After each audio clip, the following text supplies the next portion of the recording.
Hey friend, it's me Vasco with a quick announcement. We at the Scrum Master Toolbox podcast are organizing this year's Scrum Master Summit.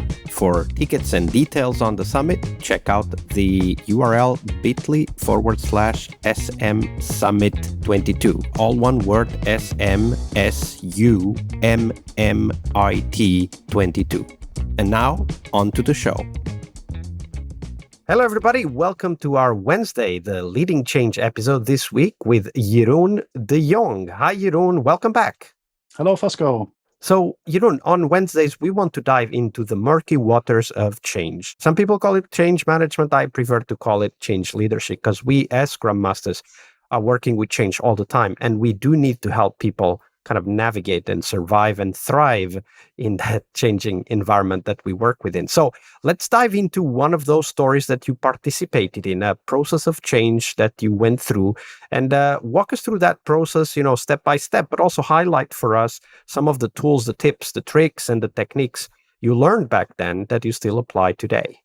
A couple of years ago, it was the first time I started working for a very, very large enterprise, a big bank here in the Netherlands with, I had over 350 colleagues, Scrum Masters, and the company itself was going through a transformation, and they also wanted to bring the Scrum Masters together and start sharing, at least let the Scrum Masters share knowledge with each other and help each other. And they were doing that by organizing a Scrum Master gathering every other month. And they were trying to stimulate that community to start working there. And when I joined, I already was looking for the community because it wasn't very alive. There were a lot of colleagues, but for some reason they weren't very active. And also even those Scrum Master gatherings that were organized, it were always the same people, always the same similar topics. And I heard a lot of feedback from colleagues, Scrum Masters as well. There's nothing interested there, so why should I actually go there? And that's also something that we saw as the company itself. Every gathering that was there, less people were showing up. I've been a big fan of open spaces and on community as a whole as well. So at some point I thought, well, let's just try an open space.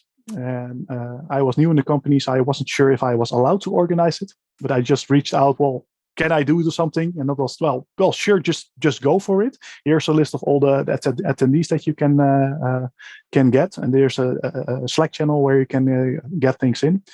So I just organized an open space and thought, well, let's just see what Scrum Masters were interested in and how that worked out. What was your goal, like from the perspective of that transformation that you were helping the organization with? What did you have in mind as kind of the focus, the goal, the outcome of that open space? First, it was a little bit self-centric because I was looking for other colleagues, for help, for information about the organization. And as I said before, I love communities, I love conferences, I love sharing knowledge. So it was for me one way, a method or a way to network, to create that, but also for the company itself, because there are a lot of impediments that Scrum Masters themselves encounter, but because they don't network, because they don't know each other, they don't have the tools to actually surface this. So I wanted to offer them a platform where Scrum Masters could network, get to know each other, to get feedback, to get interaction, and to actually help each other and share knowledge with each other.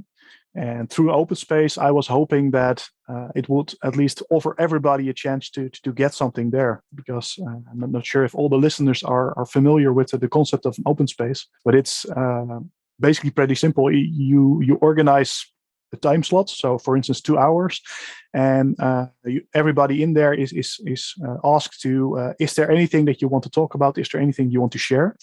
And there are one or two or a couple of sessions prepared, or at least time slots prepared, and everybody can take up that slot and start a discussion, or do a presentation, or just have a discussion with peers, or ask for feedback, and people can show up there.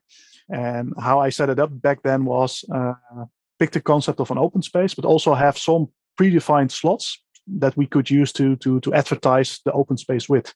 And most of the time I had at least a session of myself, but I also asked some of my colleagues, or I was listening to colleagues that were passionate about certain topics.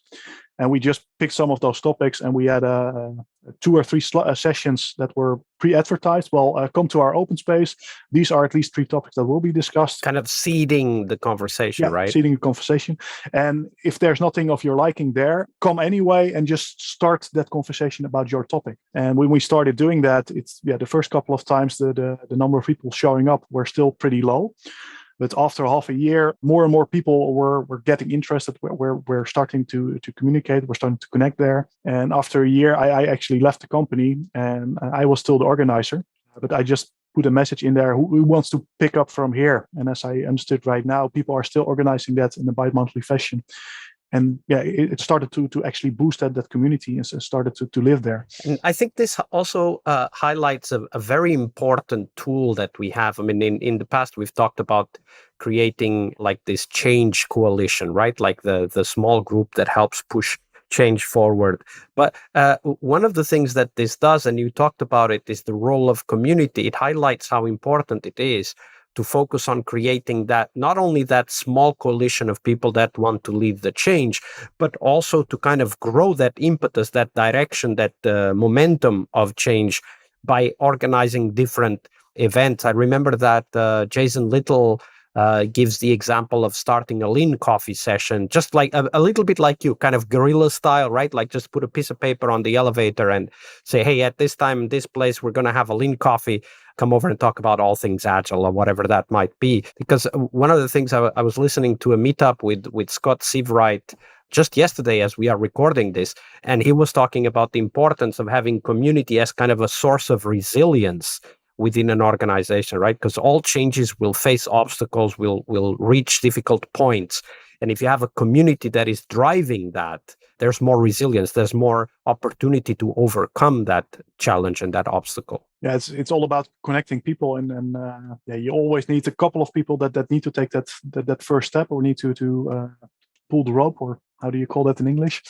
But as soon as if you have them, then more people will follow. And I think leading the change, they also said you have to have your guiding coalition, where you involve other people that help you spread the word and help to bring that change to the company itself.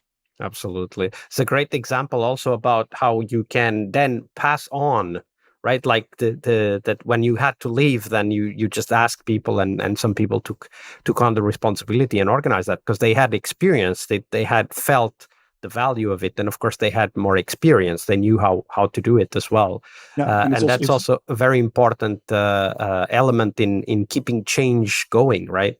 And it is also this specific structure, the open space. It's very easy to organize, because basically the only thing that you need to do is pick a space or plan a meeting online, facilitate some kind of board where you can gather the information and just wait for people there and facilitate a little bit. But you don't need much preparation in there.